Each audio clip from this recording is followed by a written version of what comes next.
9 years. Not 9 months, not 9 weeks, 9 years of running toward the sound of gunfire while every human instinct screamed the other direction. 9 years of finding what couldn't be found, stopping what couldn't be stopped. And when it was over, when his body finally gave out, not one person in that entire department raised their hand. Not one. The dog who gave everything was loaded into a county transport van and driven to a shelter. His service vest was still on. That's where this story begins. His name was Atlas, black German Shepherd, 78 pounds of pure muscle and scar tissue, with eyes that had seen things most humans never will. He came up through the Pima County Sheriff's Department at 14 months old. His first handler, Sergeant Cole Briggs, said it in the first week of training. This dog doesn't obey, he thinks.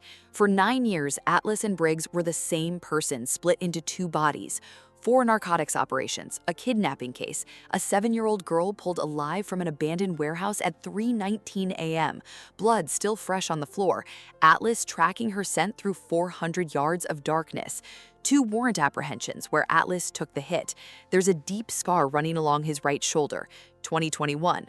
Nobody talks about it. Then, last April, the vet delivered the verdict: severe bilateral hip dysplasia, degenerative joint disease accelerated by years of high-impact work.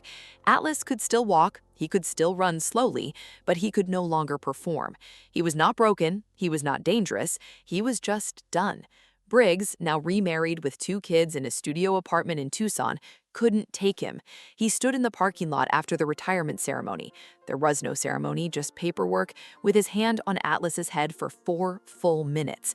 "I'm sorry," he said. "I'm so sorry, buddy." Then he got in his car and drove away. The department contacted 17 retired officers. 17. Not one said yes. Inside the Pima Animal Care Center, Atlas did not bark, he did not pace, he sat at the back of his kennel, perfectly still, and watched the door. Shelter coordinator Diane Vasquez said Atlas was different. She said he looked like he was waiting for orders that were never coming, like a soldier who didn't know the war was over. By day 14, he'd stopped eating consistently, lost 6 pounds in 3 weeks. His mind was collapsing under the weight of having no mission. Highly trained working dogs deteriorate fast without purpose. Their brains don't idle, they consume themselves. The shelter posted his story on social media. Retired canine, 9 years of service, needs structure, deserves everything. The post got 4,100 shares in 72 hours, hundreds of comments. People cried in the replies. They tagged friends. They called it a disgrace, a tragedy, a national embarrassment. And then they kept scrolling. In 19 days, not one person showed up. "I see you're still here, but haven't subscribed yet. Honestly, that breaks my heart almost as much as this story does. Hit subscribe right now. You'll want to see what happens next." Nobody came. Nobody, until a gray Tuesday morning, day 21, when a beat-up black Chevy truck pulled into the shelter parking lot and sat there for 3 full minutes without moving. The man behind the wheel didn't look like a rescuer. He was 61 years old. His name was Ray Kowalski, 24 years in the Army Corps of Engineers, 2 deployments in places he doesn't name at dinner tables, medically retired in 2019 with a knee that clicks on cold mornings and a silence he carries like weight. He'd seen the post, he'd stared at it for 2 days before he drove to the shelter, without calling ahead, without filling out an application, without a single person vouching for him. He just walked to the front desk and said, "I want to see the dog."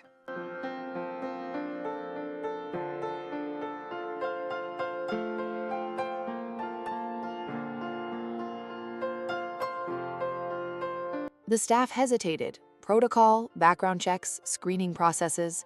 Ray nodded. "I understand," he said. "I'll wait." He waited 5 hours on a plastic chair, without complaint, without his phone, just waiting. When Diane finally walked him back to Atlas's kennel, Ray didn't crouch, didn't make noises, didn't reach through the bars. He stood there, hands at his sides, and looked at the dog. And Atlas, who had barely moved in 3 weeks, who had refused meals, who had been cataloged as a deteriorating case, stood up, slowly, deliberately. He walked to the front of the kennel and pressed his nose against the chain link. Ray reached out 2 fingers. Atlas didn't flinch. He leaned forward until his forehead was resting against Ray's hand. Diane said she turned away. "I didn't want either of them to see me cry."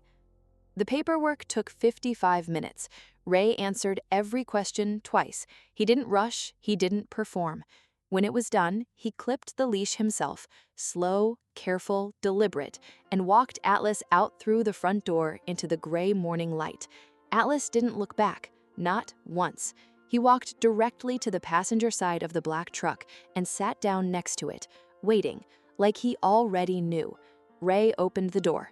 "Come on," he said quietly, "let's go home." That was 8 months ago. Today, Atlas runs 4 miles every morning through the desert trails outside Marana, Arizona. His hips are managed with medication and hydrotherapy twice a week. He sleeps on an orthopedic bed positioned, without any training, without any command, directly in front of Ray's bedroom door. Old habits don't disappear. They just find new ground. Ray doesn't use the word rescue. He corrects people when they say it. A neighbor asked him once, "So you rescued him?" Ray shook his head. "He's retired," he said. "There's a difference. He gave 9 years. I'm just the guy who showed up to make sure he got what he earned." Some stories don't need heroes in capes. Some stories just need one person who understands what it means to have given everything and to still deserve something back. Atlas served a country that forgot him in 21 days. Ray served a country that handed him a clicking knee and a handshake. 2 men the system finished with. One found the other in a plastic chair in a waiting room in a shelter, and neither of them has been alone since. Ray told me something last week that I haven't been able to think about since. He said some mornings he wakes up at 4 a.m. and Atlas is already awake, sitting at the bedroom door, looking down the hallway, not anxious, not afraid, just watching.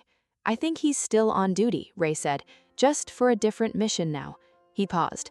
Then quietly, "Me too. 2 soldiers, same war, different uniforms, and every single morning they both show up."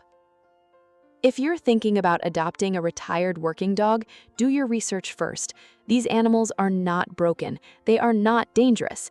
They are trained, intelligent, and loyal beyond anything most people have ever seen. They need structure, purpose, and patience.